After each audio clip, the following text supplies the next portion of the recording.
Book Marketing 101, we're going to talk about how to launch and market successfully. And I'm also going to share my number one strategy for continuing to generate sales consistently after your launch is over. So if you are ready, go ahead and chat. Let's go in the chat, and we will jump right in.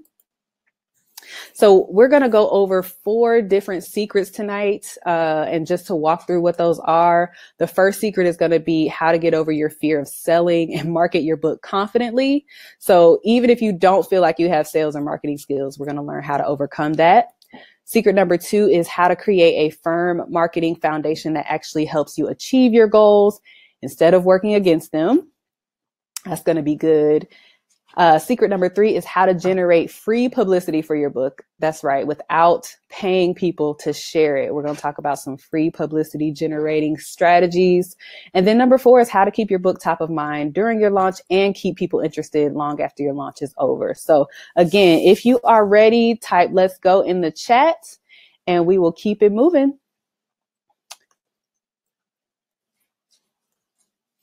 All right, so secret number 1. How to get over your fear of selling and market your book confidently, even if you don't feel like you have sales or marketing skills. So, many authors think that their book is just a book, right? It's just whatever type of book it is, a children's book, it's just an affirmation journal, it's just a devotional or a book of poems. They use the word "just" to describe what they've created. And what happens when you think that is that you end up peddling it like it's just a physical product instead of promoting it like the vessel of purpose that God intended it to be, right? Your book is not just a book, right? It's full of massive, massive value. So give me an amen in the chat if you're with me and if you agree.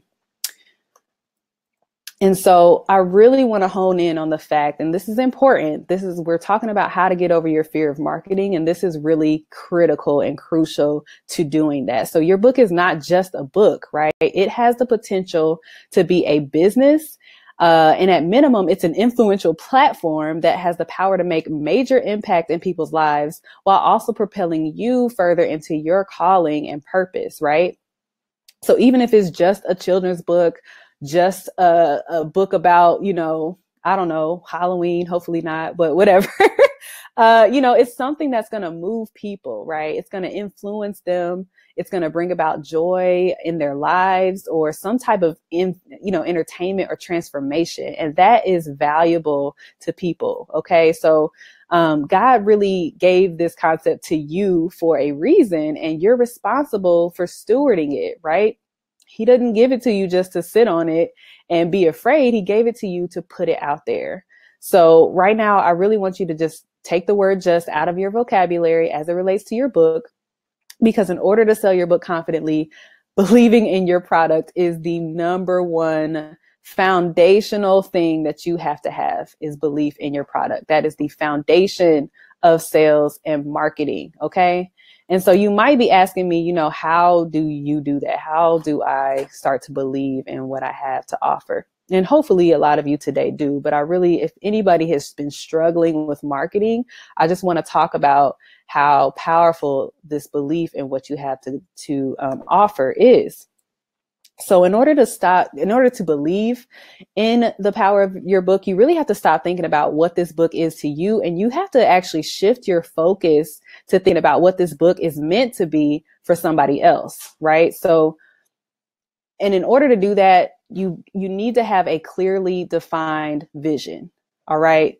Your vision is going to really establish how your book is meant to serve others. And when you do that, it gives you something to hold on to that's even more valuable than your fear of selling, right? When you have a sense of purpose around your book and you realize there's people out there who need what you're offering, that purpose, that sense of purpose lights a fire under you like nothing else to make sure as many people as possible in your target audience know about your book. And so when their transformation becomes more valuable to you than your fear, that's when you're going to start doing what it takes to get your book into their hands, whatever it takes. Okay. And so here's a quick mental hack for you guys. You are actually doing people a disservice when you neglect to offer them the help that you have for them. Okay. I'm gonna just let that sit for a second. Okay. If you're not offering people, if you got water and somebody is standing right next to you and they are super thirsty and you're not offering it to them, you're doing them a disservice. And that's what you're doing when you're not selling your book to people. The longer you sit on your book or avoid selling it because whatever your excuses are, you know what I mean? The longer they're going to remain in the state that they're in. And if you're done with that whole situation, I want you to chat done in the chat and let me know that that ends today, because it's just time out for all of that. Okay. We don't have time to be out here too afraid to get people the help that they need. All right. So go ahead, give me a done. I see some people saying amen. Wow. I hope that this is resonating with you. I really want to make sure that you are feeling this and that this really sinks in. So the sooner you take inventory of the impact your book is going to have in people's lives, the sooner you'll realize how powerful it really can be for the people that God put you here to help, right? Your book isn't for you. It's for the people that God gave it to you to give to. And trust me, once you see the full vision, you are definitely going to have more than enough confidence and the necessary mindset to sell like a pro. All right. So that's the foundational way to get over your fear of selling. Okay. So we're going to keep it moving, y'all. Secret number 2, how to create a firm marketing foundation that actually helps you achieve your goals instead of working against them, y'all. So many authors think that they have to do every single thing that they see other authors doing. I know that I thought that at one point, having a launch party, hosting a book tour, vending at every single event, like whatever you've seen other people doing, you're like, I assume that I have to do that, right?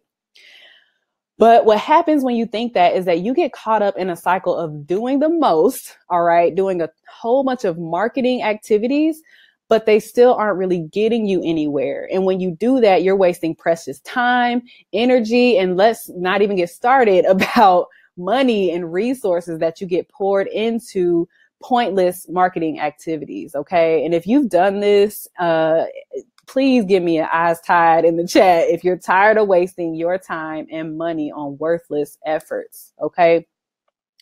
Marketing is strategic. And it's extremely specific to your audience. Okay. So what makes sense for one author might not make any sense for you to do based on what your business is about. All right. Case in point, this is kind of an example that I learned pretty early on, that although vending can be a ton of fun, it's not worth my time, my energy, the money that I pay for the table, the travel, the lodging, etc., if I'm not speaking at the event. Like, period. It's just hard to vend to a cold audience. It's something that I've learned. And at the end of the day, y'all, you need to get out of a vendor mindset anyway and into the mindset of a business owner as it relates to your book. Because again, remember, we're not just peddling a physical product, right? We're promoting something that is full of purpose and value. All right. So the key to a firm marketing foundation is actually having a firm business foundation. Okay. We're not vending, we're business owners, right? So everything in a marketing strategy exists to serve the business goal, but you can't have a business goal without an understanding of what business you're building in the first place, which is why designing a strategic business model for your book allows you to create a structure to market against. Okay. You need some sort of structure and goal to market against, or you're just going to be doing things all willy-nilly. So just for anybody who's curious, like, what's a business model? Is basically the way that you plan to bring in money consistently. Okay. That's kind of how I, define a business model in the simplest sense, right? It's how you plan to consistently bring in income month over month. And you truly get to choose how to do that. The way that you choose to do that, it just depends on the type of business you want to create. And you can really create your dream business and build something that you just love and just can't live without, right? And so, but how do you actually decide on what that dream business and what that business model looks like? If you're here today Chances are you are a woman or man of faith who feels called to a greater purpose, and you know somehow your book plays a part in that and you're just trying to figure out what that part is. So I have 3 questions to help you kind of get closer to figuring that out. And question number 1 is, how is this book meant to exist in the world? That was huge for me because I had to figure out, I had already had somewhat of a personal brand started with my design business. And then there was this like random book. And sometimes you have that, right? God is pulling out this random book out of you, right? And you have to figure out, like, how is it supposed to exist? Is it like its own brand, or is it an extension of my personal brand? You know, what is it supposed to look like? Question number 2 is, how do I want my book and the business I'm building around it to generate income consistently? Okay, what do I want those activities that I have to do on a regular basis to look like? What do I not enjoy doing and like doing in as it relates to business, so that I'm not doing stuff that I can't stand on a regular basis in order to satisfy the structure of my business model? And the last question is, do I even want to create a business in the first place? That is super critical, again, because, you know, marketing opportunities are going to be coming your way left and right. When your book is really out there, people are going to be knocking on your door and saying, hey, we want you to do this. Hey, can you be a part of this? And you really need help to be able to choose what activities make the most sense for you to say yes to. And, you know, in order to do that, you need to have a clear understanding of how your business functions. And you definitely have to build a model that helps you scale in the direction that you want to go in, that you want your life to go in, that aligns with who you are as a person. And when you do that, that's how you really ensure that your resources are never wasted and that all of your marketing efforts are actually getting you toward your actual business and life goals. All right. So give me a 3 in the chat. We're on secret number 3. Give me a 3 in the chat if you're still with me and following along. I'm so glad to see a lot of you guys saying I'm done. Yes. Wow. So true. Good. I'm glad this is resonating with you guys. So secret number 3, how to generate free publicity for your book. That's right. Without paying people to share it. So many authors don't view their book as a worthwhile investment. I'm just going to put it out there. And what happens when you think that is that when you don't treat something like a worthwhile investment, no one else does, right? Give me a bloop in the chat if you felt that in your chest. And I'm going to say that again. When you don't treat your book like a worthwhile investment, how can you expect anyone else to? Okay. And I'm going to get straight to the point. I'm very much a straight shooter. Good design is one of the best marketing strategies that you could ever employ for your book. All right. And that's what I'm talking about here when we talk about investing, because it's expensive, right? But as a self-published author, you don't have the backing of a huge brand or publishing house. So you really have to do everything you can up front to make sure your book is presenting as top quality as possible. But many authors actually skimp on this part of the process because they don't think they can afford it. Or maybe they just don't have a sense for what good design is and how to go about it. Whatever the case, they decide not to invest in good design, and then their book suffers because of that. And so I just want you to quickly think about the last few things that you've shared on social media. Like, what were they? Maybe you shared like a brand that you're into right now, some music that you like, some sneakers, a beautiful interior. You know what I'm saying? Think about the last few things that you shared on social media, because that's the power in marketing, is when people are sharing, right? When it's word of mouth. Word of mouth is still king. I don't care what anybody says. So think about the last few things you shared on social media. This is a picture of me and my best friend doing our best ratchet pose possible, in front of this crazy looking wall. And it's like, think about the last wall that you took a photo in front of. Why did you choose that particular wall? And then go the next mile and actually share it, right? And the answer is simple. Y'all know the answer is because we did it for the gram, right? Period.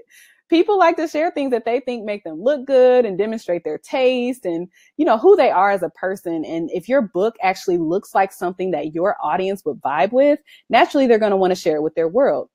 And so good design actually compels us to do that. It compels people to market your book for you. And so just because you've chosen to self-publish your book, it doesn't mean it has to look self-published. All right. Your book cover needs to look like it belongs on shelves at Barnes and Noble and not at the bottom of a bin at Goodwill. And I love this because y'all, that is no shade on Goodwill. I am a thrift shopper to the core. First Friday, Goodwill goes hard. So definitely let me know if you're a thrift shopper in the chat. And we can talk about your spots in your city where you're at. But yeah, we just can't have that generic stock photo, cover art, blurry text, crooked margins, boring, uninspired interior pages. Those things are just not acceptable, right? So bad design can really be the difference between people raving about your book or ignoring it altogether. So my greatest tip for getting good book design is hire a professional designer. Okay. Hire a professional designer. It's way more achievable than you actually may think. And the return on investment of alone is just like insane, because when people share your book, that's marketing dollars that you didn't have to spend right there because they shared it for free because it just looks good. And so when people start sharing it, that truly exponentially expands the pool of people who will learn about and possibly buy your book too. And now, if you have already put your book out there, I don't want you to be discouraged. I want you to just take this as advice for all of the rest of your platforms. Investing in quality design for your social media graphics, your website, and things like that is something that you should absolutely, as you continue to build your brand and your platform, you should absolutely be thinking about how to invest in those things. And so I do want to touch on the fact that, yes, we know self-publishing ain't cheap. Designers isn't always cheap. You know what I'm saying? But getting great design and investing in advertising and the support and all of that stuff, it definitely takes money. But if you're going to publish the next influential book in your category that everybody is talking about, it's going to require some money. It's going to require investment. So I want you to just, again, instead of just deciding that you can't afford it, so you're just going to be basic, I need you to figure out how to make it happen. And so, the way that you do that is you start to develop an actual funding strategy. Okay. Having a funding strategy in place enables you to know how much your launch is going to cost and how to structure your launch to really recoup your investment. And this is going to help you invest strategically. But not only will it help you, but it also help other people invest in what you're building, right? When you actually have a plan around the money, that's how you get an investor, that's how you get somebody to pour into what you're doing. So if you've been tempted to slack on investing in your book at the level you should be, I wanted to give you 4 quick tips to getting it funded. The first thing is make a budget. When you list everything out, it gets out of your head on the paper, it becomes real. All right, period. If you haven't made a budget for your book launch, that's the first thing you need to do. Number 2, you need to figure out how many books or products or services that you need to sell in order to cover that budget. All right. So, how many books does it make sense for me to be able to cover what I'm doing? And you build your launch around that. Number 3 is, obviously it takes money to make money. So you have to use what you already have. What resources do you already have? Can you pull a percentage from your work income if you're working a 9 to 5? Can you pull from your savings? Can you reach out to family and friends to help you? Is there a pitch competition that you can attend? You need to get creative. Instead of thinking about what you don't have and what you can't do, you need to focus on what you do have and what you can be doing in order to get the money that you need, again, because when you treat your book like an investment, other people will. Number 4 is ask for the help you need, which we've already covered. Reach out.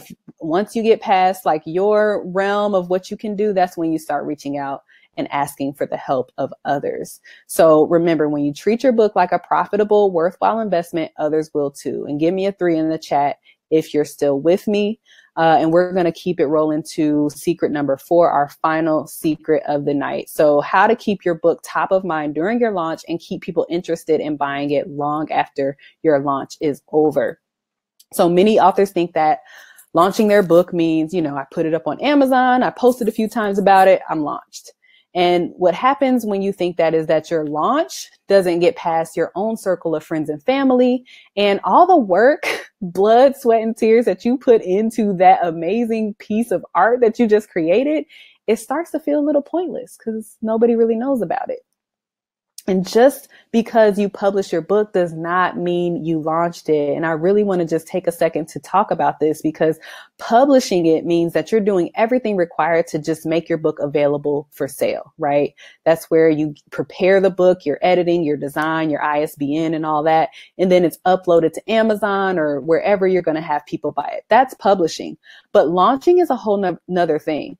Launching is a strategic process that you use to let people know that they can buy it. And in order to really make a splash and generate the sales you want, you really have to do more than just post about it a few times. So my book launch was successful because I made a point to set a goal for what I wanted to achieve. I consistently built anticipation for it over several weeks with quotes and graphics inspired by the book every single day. You know, launching can be a lot, right? You want to stay at it every single day. I also invested, there's that word again, invested in paid services that got more eyeballs on my content. So that means I invested in quality design. I promoted posts. I invested in marketing automation. And then, you know, I used my 30 hashtags as well. That wasn't an investment except for time to really understand what those hashtags should be. And then I also offered multiple packages that people could buy in order to sell more books and give other, you know, give my people and my audience additional ways to support me. And then I consistently and genuinely responded to every social media content, comment, or mention. This is key, guys. Social media is, you know, we don't get to really touch each other and be tangible with each other using social media. So the way that you behave on social media is really your best calling card for giving people a sense of who you are as a person. So genuinely responding to everyone who takes time to reach out to you is so, so critical. I can't stress that enough. But I did want to tell you some of the things that I did wrong, right? Because, you know, I could have become an Amazon bestseller during my launch, but I didn't. And I wanted to talk about, you know, the things that I could have done to do that. And, you know, the first thing for any of you guys who want to become an Amazon bestseller, you really have to set a goal to become an Amazon bestseller. That's the first thing. That wasn't my goal. And it wasn't even in my mind to make it a goal. And had it been in my mind, I might have done more research around what it takes to do that. Number two, I didn't run my pre-sale on Amazon. I actually printed my books myself, and because I wanted to sign them and ship them out to everyone who pre-ordered it. And that was a miss, because, you know, when you do your actual pre-sale via Amazon, that gives you that influx of orders on the day that it drops, which really increases your chances of selling, you know, becoming that bestseller. Number three, I didn't employ Instagram, Facebook, or Amazon ads. Advertising is critical. I can't stress that enough. It's huge, and you have to run ads if you want to get outside of your own network. And then lastly, I didn't recruit an actual launch team. So those were kind of my 4 rookie mistakes that, as I look back and as I'm looking to help train and teach you guys to really benefit in your launches, those are things I really wanted to make sure I touched on. But since launching, I really continued to invest in coaching that has helped me to further understand the science behind launching. It's definitely a science, right? It's a science. But once you master it, you really have the ability to sell anything consistently.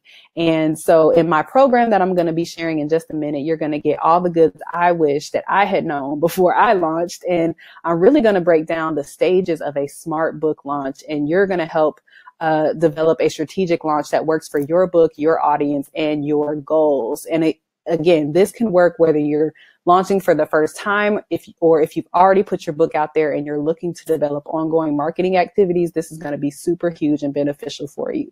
So if you're excited to hear about my program, give me a couple exclamation points in the chat. Let me know that you guys are still out there, and we will keep it rolling.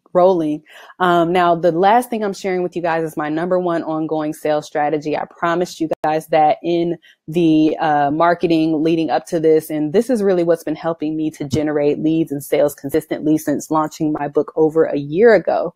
And this is for my authors who, again, they've already launched and are looking for a way to continue growing their sales and business. And it's super duper simple. I promise when you hear it, you're going to be like, oh, that's it. But I promise it's key.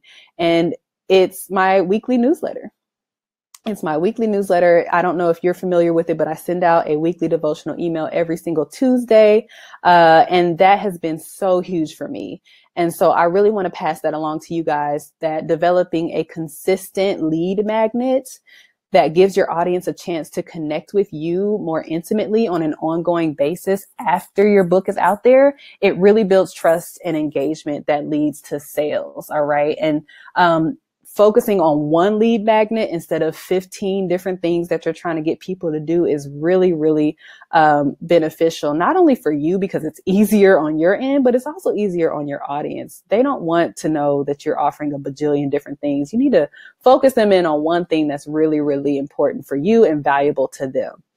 And so really, you know, my email list grew from 100 people to over 500 in this past year without running ads, just by offering this newsletter and delivering it consistently. And that has in turn led to greater book and product sales for my business. Now, again, make sure to stick around because in my new program, I'll be sharing with you, you're going to get 7 more of my growth strategies, just so that you can continue to maintain that momentum after your launch. Okay. So